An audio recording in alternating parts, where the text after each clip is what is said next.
name is Jacob Warden, and I'm a senior, and my producer name is, my pseudonym is DJ BeeAyy, because I rep my hometown, and I thought it was pretty clever, but it rhymes.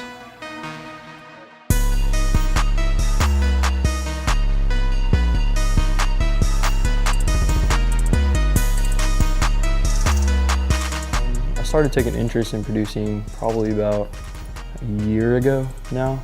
I saw a video on YouTube that was Vice, the noisy part of Vice, Atlanta, and it was about the producers, and I was like, man, that is cool. Like, I had never really paid attention to what was in the background of the songs that I listened to, and I was like, man, I should look into this. And then I looked into it, I was like, this is really cool. This is something I can be creative in, you know?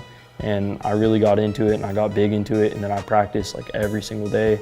During the summer, I spent probably, if I wasn't working, 8 hours a day making beats, making music, studying. It's very challenging, honestly. It's very challenging to be an up-and-coming producer, because, I mean, there's not that there's a lot of producers. I mean, there is a lot of producers, but just to have your own unique sound and define that, which I think I've found my sound, which is a very dark, very sinister, very hard trap.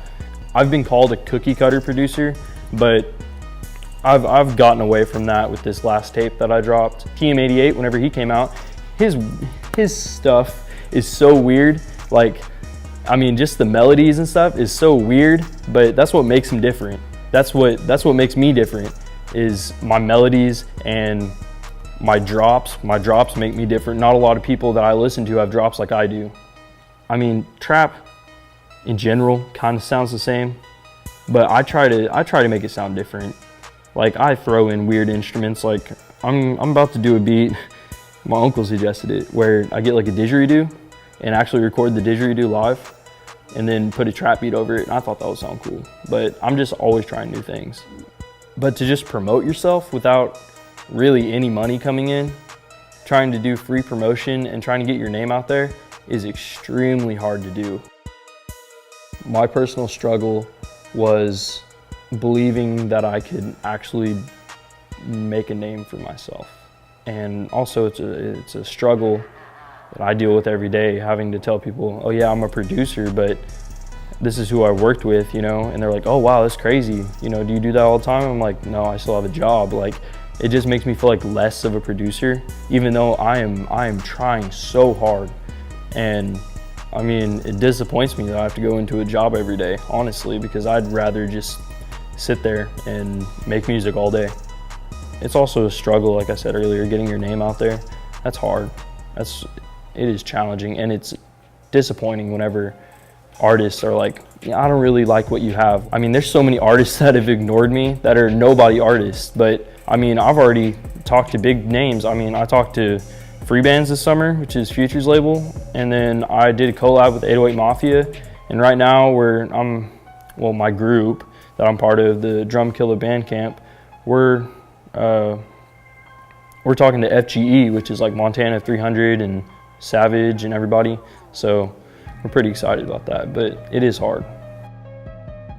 My lesser goals are to just do what I love as a job and make money doing what I love, and to work with artists all the time and help up-and-coming producers like myself right now.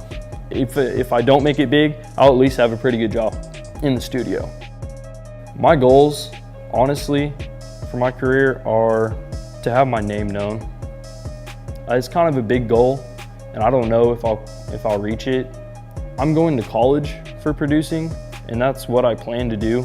So I think that sets me apart from just the other guys who are just sitting at home hoping that they make it. Like, I'm actually furthering my education in it to make sure that I will make it. I love what I do. I absolutely love what I do. I've put my heart and soul into it, that's for sure.